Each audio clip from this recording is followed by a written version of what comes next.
Partie 13 de l'art de vivre. Fatigue mentale et épuisement émotionnel. La fatigue mentale est devenue l'un des mots les plus discrets et les plus répandus de notre époque. Elle ne se voit pas, ne se mesure pas toujours, mais elle imprègne peu à peu les gestes, la concentration, la mémoire, le regard. Elle n'est pas une simple lassitude, ni une faiblesse du caractère, c'est une surcharge du système nerveux, une usure invisible du mécanisme qui permet à la conscience de traiter le monde. Elle ne vient pas seulement du travail, mais de la fragmentation permanente de l'attention. Le cerveau humain, façonné pendant des millénaires pour percevoir, analyser et agir dans des environnements simples et stables, doit aujourd'hui composer avec une surabondance de signaux, messages, alertes, notifications, flux d'images et d'informations contradictoires. Cette exposition continue produit une tension silencieuse, le mental reste en veille constante, incapable de relâcher. Le cerveau ne sait pas vraiment faire plusieurs choses à la fois. Ce qu'on appelle le multitâche n'est qu'une illusion d'efficacité. En réalité, le cortex préfrontal bascule sans cesse d'une activité à une autre. Chaque bascule consomme de l'énergie, provoque un léger délai de réajustement et altère la mémoire de travail. Ces micro-fractures attentionnelles se répètent des dizaines, parfois des centaines de fois par jour, répondre à un message, revenir à un dossier, vérifier une notification, lire un titre, puis reprendre le fil interrompu. Chaque fois, un peu d'énergie s'échappe, un peu de clarté se perd. À la fin de la journée, la charge accumulée ne se traduit pas seulement par de la fatigue, mais par une véritable baisse des performances cognitives, ralentissement des réflexes, erreurs d'évaluation, irritabilité, impression de brouillard mental. Ce n'est pas de la paresse, c'est un phénomène mesurable, lié à la saturation de la mémoire de travail et à la suractivation du système d'alerte. L'attention est une ressource limitée. Elle fonctionne comme un muscle ou une batterie, elle se dépense, puis se recharge. Chaque tâche exige un certain volume d'énergie mentale pour être accomplie avec précision. Lorsqu'on sollicite trop cette ressource sans pause, elle s'épuise. Le cerveau, privé de récupération, entre alors dans une logique d'économie, il simplifie, automatise, réduit la profondeur du traitement. Les informations ne sont plus réellement intégrées, elles sont survolées, traitées à la surface. Ce mécanisme d'autoprotection conduit à une forme de désengagement intérieur, on agit, mais sans présence. On lit sans retenir, on parle sans écouter, on produit sans comprendre.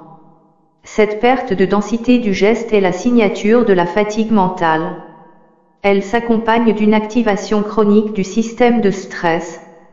Lorsque le cerveau croit devoir rester vigilant en permanence, il diffuse en continu de petites doses de cortisol et d'adrénaline.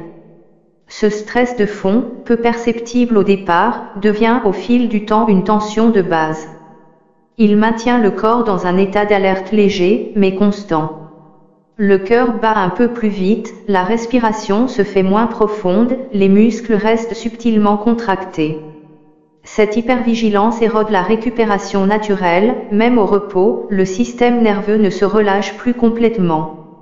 Le sommeil devient moins réparateur, la mémoire se fragmente, la sensibilité augmente. On se sent épuisé, sans avoir nécessairement fait davantage qu'hier, c'est la trace d'un stress accumulé, non d'un effort exceptionnel. La fatigue mentale est donc une fatigue de la régulation. Elle apparaît lorsque l'équilibre entre charge et récupération n'est plus respecté. Ce déséquilibre est accentué par les environnements numériques, qui sollicitent en continu le système attentionnel. Chaque notification, même anodine, active le circuit de récompense et provoque une mini-libération de dopamine. Cette stimulation, répétée trop souvent, entraîne une forme d'accoutumance, le cerveau réclame de nouvelles stimulations pour maintenir le même niveau d'éveil. L'attention devient fragmentée, incapable de se fixer durablement.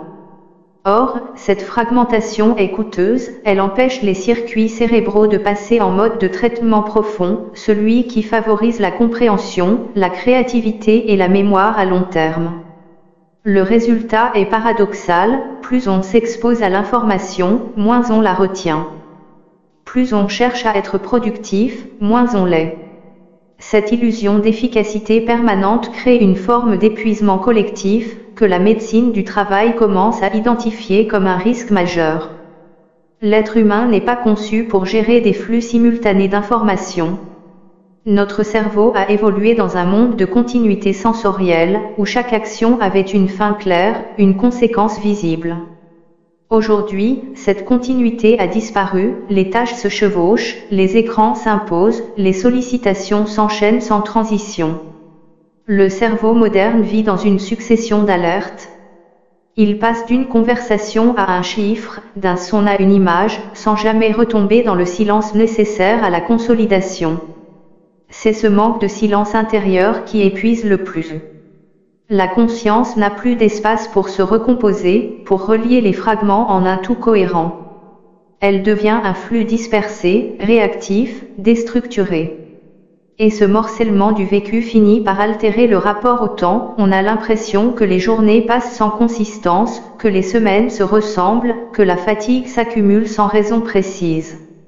La psychologie cognitive décrit ce phénomène sous le nom de coup de commutation. Chaque fois que l'on change de tâche, même brièvement, le cerveau doit désactiver un ensemble de connexions et en réactiver d'autres. Ce processus demande entre quelques dixièmes de seconde et plusieurs secondes selon la complexité des tâches. Mais multiplié par des centaines de transitions quotidiennes, ce coût devient énorme. On dépense une énergie considérable simplement à se réorienter.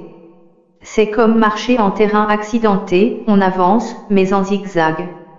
Le cerveau ne dispose plus d'une ligne claire d'action, il s'épuise à maintenir la direction.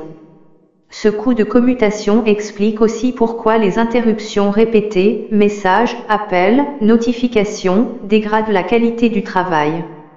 Même après une brève distraction, il faut plusieurs minutes pour retrouver le même niveau de concentration. Et plus les interruptions sont nombreuses, plus la fatigue s'accumule. Cette fatigue de l'attention a des effets en chaîne. Elle affaiblit la mémoire à court terme, perturbe la planification, fragilise la gestion des émotions. Quand l'attention baisse, le contrôle du comportement baisse aussi.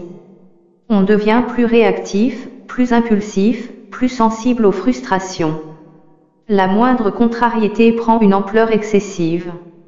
C'est là que la fatigue mentale rejoint l'épuisement émotionnel. Lorsque le système cognitif sature, le système affectif compense, puis s'épuise à son tour.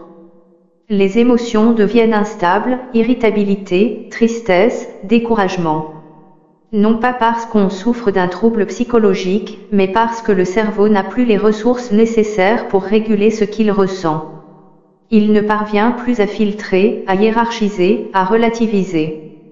Tout semble peser de la même manière, tout devient trop. À ce stade, la fatigue mentale ne se distingue plus de la fatigue morale. Les deux se nourrissent mutuellement. L'une vide la capacité d'attention, l'autre érode le sens. L'individu se retrouve pris dans une forme d'épuisement global où la pensée devient lente, la motivation s'éteint et le plaisir de faire se dissout. Ce n'est pas une crise de volonté, mais un signal d'alarme biologique. Le cerveau, comme tout organe vivant, protège son intégrité. Lorsqu'il atteint la saturation, il se met en mode de repli.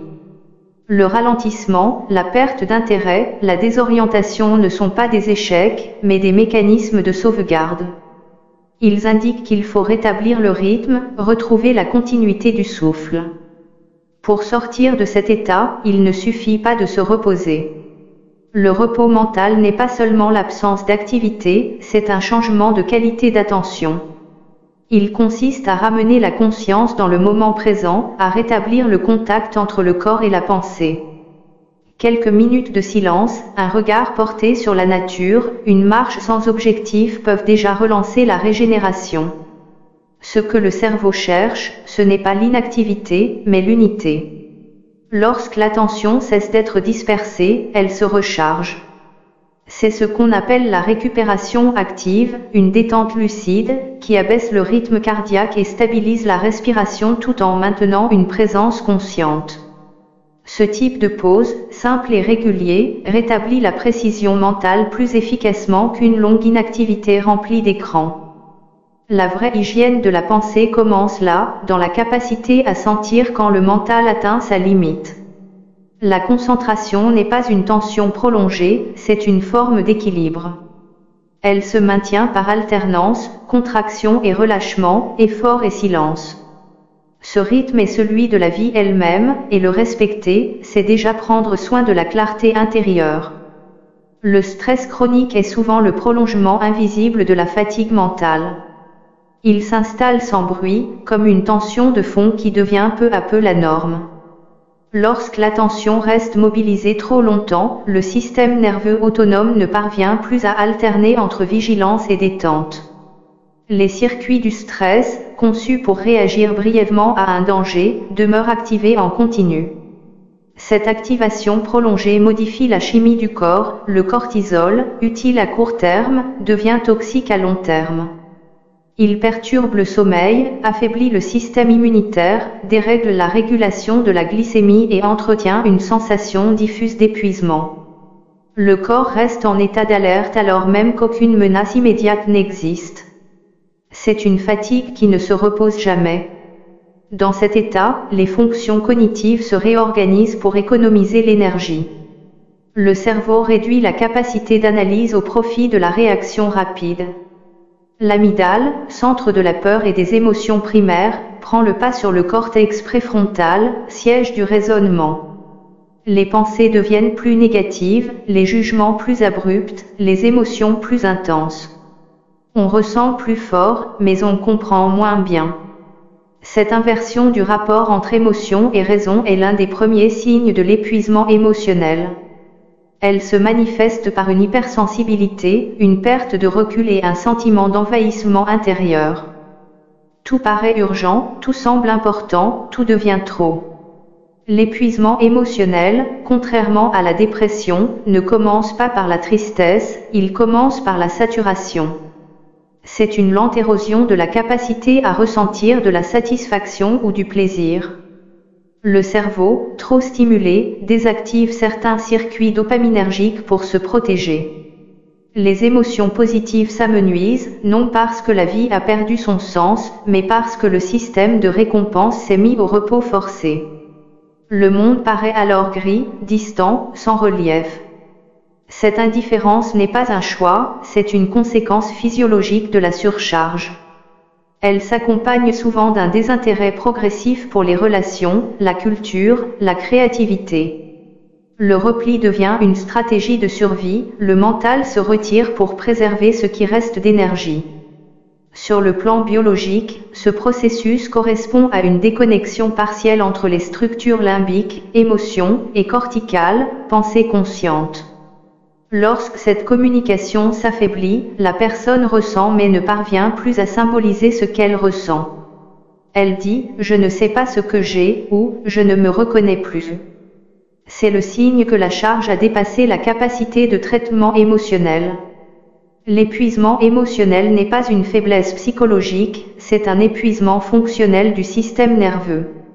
Il survient lorsque le corps et l'esprit ont trop longtemps tenté de maintenir une cohérence apparente malgré un déséquilibre interne. Les conséquences ne sont pas seulement intérieures, elles touchent aussi la relation au monde.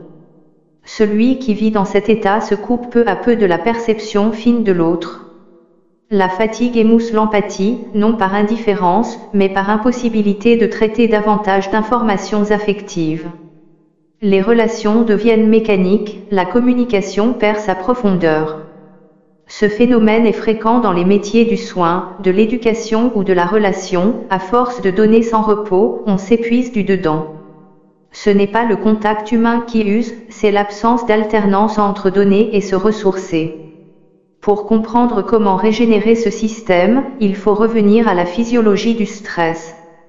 Le corps fonctionne selon deux grands états, le mode sympathique, l'action, l'effort, la vigilance, et le mode parasympathique, le repos, la réparation, la digestion. Le problème n'est pas l'un ou l'autre, mais la durée passée dans chacun. Quand l'équilibre est respecté, la tension retombe naturellement après l'effort, le corps retrouve la détente. Mais quand la vigilance ne s'interrompt plus, le système parasympathique ne peut plus remplir sa fonction. Le cœur reste rapide, la respiration haute, la digestion perturbée. Cette dérégulation finit par se traduire par une sensation d'épuisement général, même après des périodes de sommeil. La restauration passe donc par une rééducation du rythme. Il ne s'agit pas seulement de se reposer, mais d'apprendre à relâcher. Relâcher, c'est autoriser le système nerveux à repasser volontairement en mode de récupération.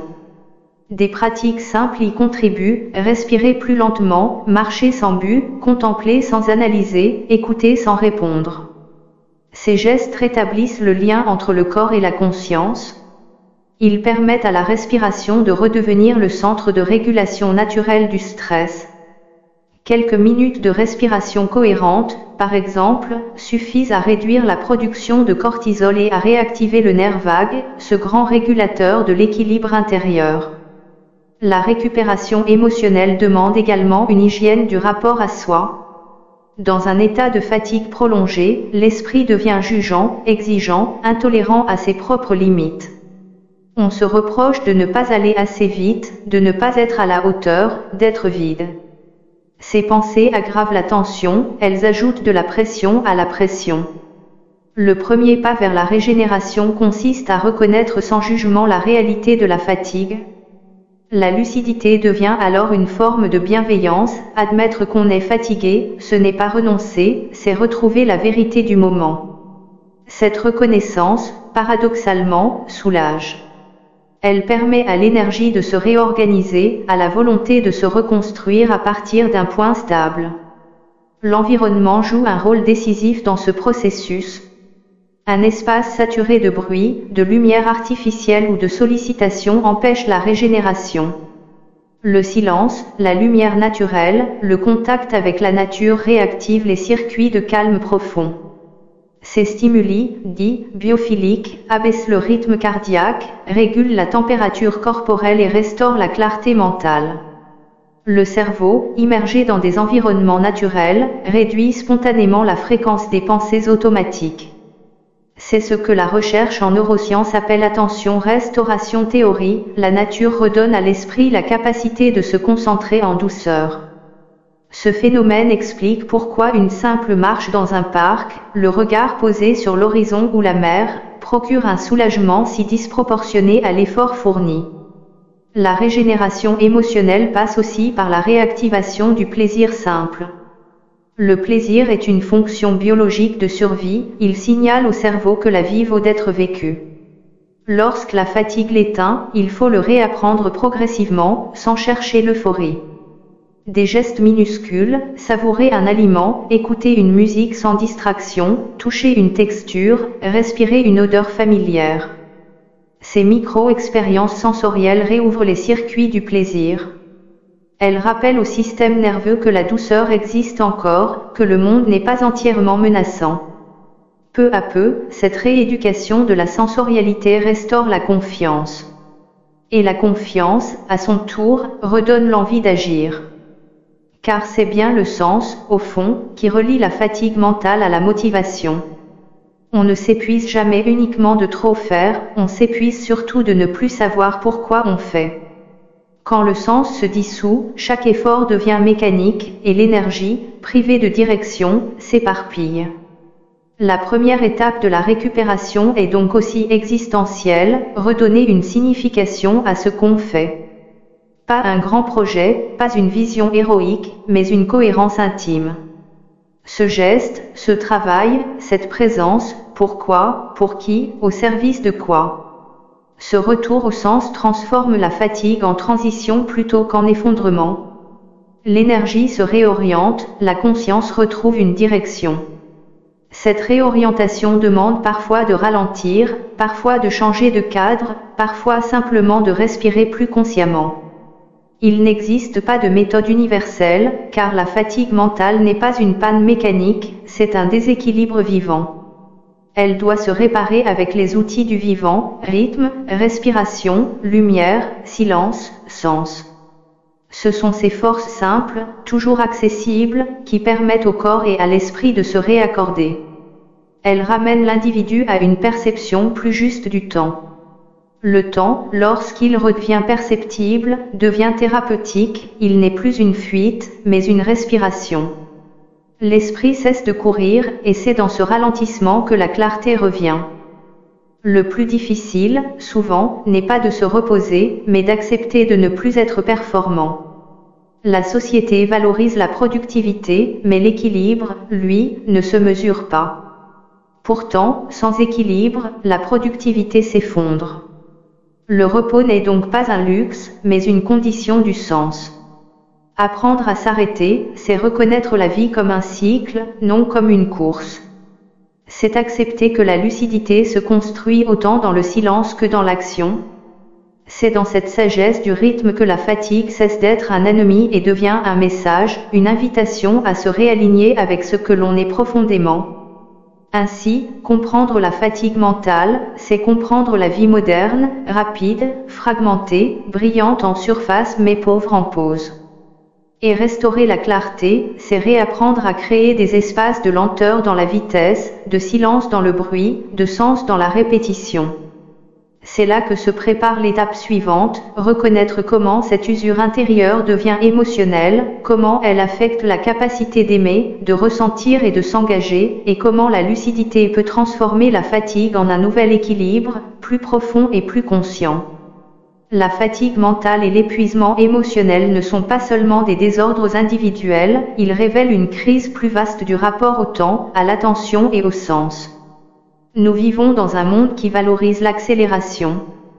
Tout y est conçu pour capter notre regard, retenir notre attention, exploiter chaque instant disponible. Mais ce flux constant d'informations, de tâches et de stimulations finit par dépasser les capacités du cerveau humain. Ce qui s'épuise, ce n'est pas seulement la concentration, c'est la profondeur même de notre présence. Nous vivons de plus en plus dans la surface, dans le réflexe, dans la réaction. L'attention, cette faculté d'habiter pleinement un instant, devient rare et précieuse. La fatigue moderne, sous toutes ses formes, est d'abord une fatigue d'être partout à la fois et nulle part vraiment. L'épuisement émotionnel en est la conséquence naturelle. Quand la pensée se disperse, les émotions se dérèglent. Elles deviennent trop fortes ou trop faibles, trop rapides ou trop floues. Le système affectif, privé de régulation, cherche des repères qu'il ne trouve plus.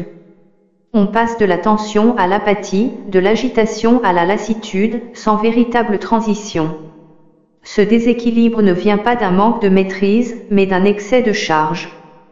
L'esprit, sursollicité, perd sa capacité à trier, à mettre de la distance, à hiérarchiser. Tout devient simultané, et le cœur, comme le mental, finit par s'épuiser à tenter de tout contenir. Ce cycle de surcharge et de vide affecte aussi le rapport à soi. Celui qui traverse une fatigue profonde se sent souvent coupé de lui-même. Il perçoit les choses, mais ne les ressent plus pleinement. Les pensées s'accumulent, mais n'ont plus de saveur. Les émotions surviennent, mais ne nourrissent plus. C'est comme si la vie passait à travers soi sans laisser de traces. Ce sentiment d'étrangeté intérieure est l'un des signes les plus subtils de l'épuisement émotionnel.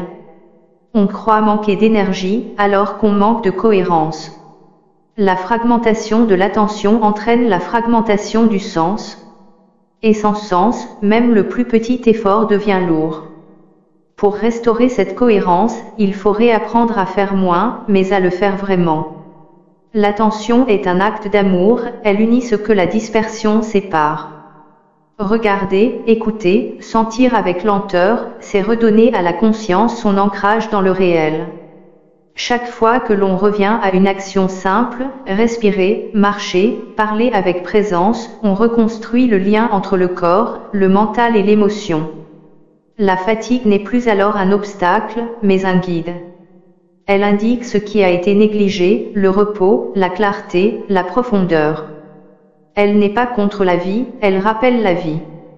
La science moderne et les traditions anciennes se rejoignent sur ce point. Le corps et l'esprit ne sont pas deux réalités séparées, mais deux aspects d'un même équilibre. Quand l'un faiblit, l'autre compense, jusqu'à l'épuisement. Le stress chronique, par exemple, ne fatigue pas seulement le cerveau, il dérègle l'ensemble du système hormonal, digestif et immunitaire. Mais à l'inverse, un geste de respiration consciente ou une marche tranquille ont un effet mesurable sur la chimie du corps. Le rythme cardiaque ralentit, le cerveau se réoxygène, les émotions s'apaisent. Ce réajustement physiologique précède toujours la récupération psychique. On ne pense pas mieux parce qu'on s'efforce, mais parce qu'on se régule. La lucidité naît de la détente, non de la tension. Dans la fatigue mentale, beaucoup cherchent des solutions techniques, gérer son temps, optimiser sa productivité, planifier différemment. Mais ces approches, bien qu'utiles, ne suffisent pas à résoudre la cause profonde, l'absence d'espace intérieur. La surcharge cognitive est souvent le symptôme d'un manque d'intériorité. Ce manque ne se comble pas par des outils, mais par une reconquête du silence. Le silence n'est pas seulement une absence de bruit, c'est un état de disponibilité. C'est le moment où le mental cesse de réagir et commence à écouter. Dans le silence, l'attention se reforme, la pensée retrouve son axe, le corps retrouve son rythme. Quelques instants de silence conscient, répétés chaque jour, suffisent parfois à inverser le processus d'épuisement. Mais il faut aussi accepter ce que la fatigue enseigne. Elle n'est pas seulement un signal d'alarme, elle est un langage. Elle dit que quelque chose en soi aspire à plus de sens, à plus de cohérence, à plus de vérité. Beaucoup de personnes découvrent, au cœur de l'épuisement, la nécessité de réorienter leur vie. Ce que la tête refusait d'admettre, le corps finit par l'imposer. On ne peut pas indéfiniment vivre à contresens de soi sans que la fatigue devienne une frontière. Reconnaître cette frontière, c'est déjà un acte de lucidité. C'est cesser de confondre endurance et sagesse. Ce que l'on nomme burn-out, bien souvent, n'est pas une chute, mais un retour brutal à la réalité de ses propres limites. La fatigue peut alors devenir une porte. Elle oblige à se recentrer sur l'essentiel. Elle remet de l'ordre dans les priorités, non par la volonté, mais par nécessité. Quand l'énergie se retire, on voit plus clairement ce qui compte. Ce mouvement de retrait n'est pas un échec, c'est une respiration du sens. Il marque le passage d'un mode de vie fondé sur la performance à un mode de vie fondé sur la justesse. L'être humain n'est pas fait pour fonctionner comme une machine. Il est fait pour alterner, pour sentir, pour se recharger dans la relation à soi, aux autres et au monde.